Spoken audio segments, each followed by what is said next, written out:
अभी जो जानकारी आ रही है और उसके पिता ने जो कहा है कि साइकेट्रिक प्रॉब्लम थी, बाइपोलर इश्यूज हैं उसके साथ, मुझे लगता है वो पहलू भी देखना पड़ेगा। और बीजेपी तो वो पार्टी है जो बात को न जाने कितना खींच देती है।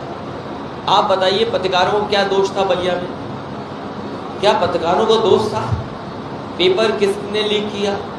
प्रशासन की जिम्मेदारी थी। पत्रकार ने तो केवल सूचना दी, मदद करना चाहता था पत्रकार, लेकिन पत्रकार को जेल भेज दिए गए। और अयोध्या जैसी जगह पर 5 साल की बेटी के साथ बलात्कार है, उसके साथ घटना घट जाए, अगर कोई खबर चलाएगा तो उसमें कार्रवाई हो जाएगी, क्योंकि अयोध्या का मामला नहीं उठना चाहिए। अयोध्या में 5 साल की बेटी जो ब्राह्मण समाज की थी, उसके साथ घटना हुई। अब 1 साल उसका इलाज होगा, सोचिए आप। क्या सरकार उसकी दवाई की मदद कर रही है? क्या सरकार उसके इलाज की मदद करेगी? क्या सरकार आने वाले भविष्य में उस परिवार की मदद करेगी? उस परिवार में छोटे छोटे बच्चे हैं, उसके ताऊ को ऐसा सदमा लगा उस बेटी के कि ताऊ की जान चली गई। क्या सरकार उस परिवार की मदद करेगी जिसके परिवार में 5-6 बच्चे हैं, छोटे छोटे बच्चे हैं?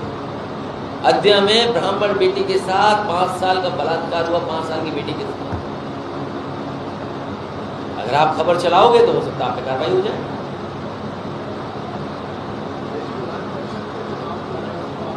मैं विधान परिषद में बोल चुका हूं कि जिस तरीके से पहले लूट हुई थी लोकतंत्र, ये दोबारा ना हो। हमारी पार्टी के सभी नेता कार्यकर्ताओं से मैंने कहा है और आपके माध्यम से पूरे प्रदेश के कार्यकर्ता नेताओं से कहता हूं कि बहुत सावधान है भारतीय जनता पार्टी की साजिश षड्यंत्र से।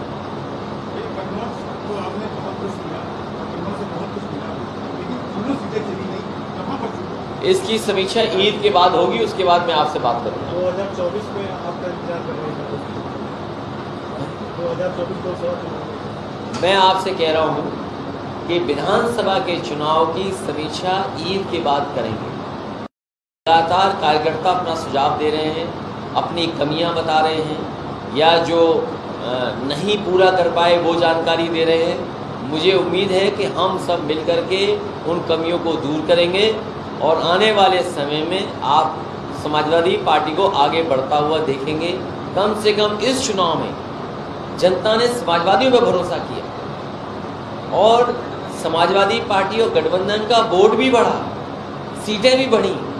कम से कम समाजवादी लोग भारतीय जनता पार्टी को घटाना सीख गए और जो जन समर्थन मिला है, जो जनादेश मिला है, उस संघर्ष का जनादेश मिला है, उस पर समाजवादी लोग जनता के सवालों पे खड़े होंगे। इसीलिए मैंने कहा कि महंगाई सवाल है, महंगाई के साथ साथ नौजवानों के भविष्य की चिंता होनी चाहिए।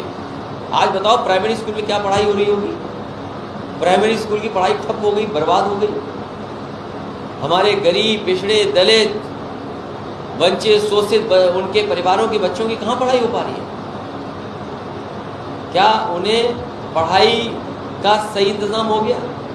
किसी भी पीएससी, सीएससी, जिला अस्पताल में चले जाओ, आपको इलाज नहीं मिलेगा, दवाइयाँ नहीं मिलेंगी। अभी मैंने पीड़ित के बारे में कहा, अयोध्या से जो बेटी के साथ घटना हुई, उसके परिवार के, उसके पिताजी को इलाज के लिए, दवाई के लिए बाहर से दवाई खरीदनी पड़ी। सोचिए, पहले तो सरकार मदद कर रही है, लेकिन बाहर से दवाई लेनी पड़ी।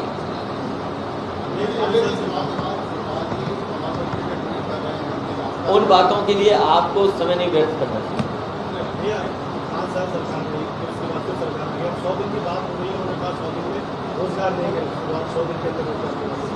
समाजवादी पार्टी की मांग कई बार रही है, जिन लोगों को नौकरी दी है कम से कम बताया जाए कि इनको नौकरी दी है। अगर 5 लाख का दावा है तो कम से कम कन्नौज में बताया जाए कि 5 लाख में कन्नौज के लोगों को इतनी नौकरी मिली है, फर्रुखाबाद के लोगों को इतनी मिली है, सहारनपुर के लोगों को इतनी मिली है, चित्रकूट के लोगों को इतनी मिली है, झांसी के लोगों को इतनी मिली। कम से कम जानकारी तो दे सरकार। और अगर जानकारी सरकार नहीं दे रही है तो आंकड़ों से खिलवाड़ कर रही है।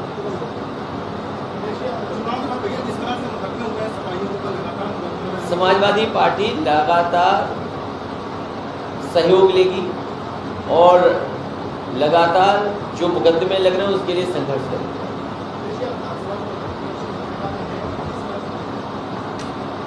ये क्या सवाल है? आप जब विधानसभा चले, मेरी तो आपसे अपील है कि अगर सवाल हमसे पूछो, सरकार से ये कहिए सदन ज़्यादा से ज़्यादा। Subscribe now and press the bell icon. Never miss an update.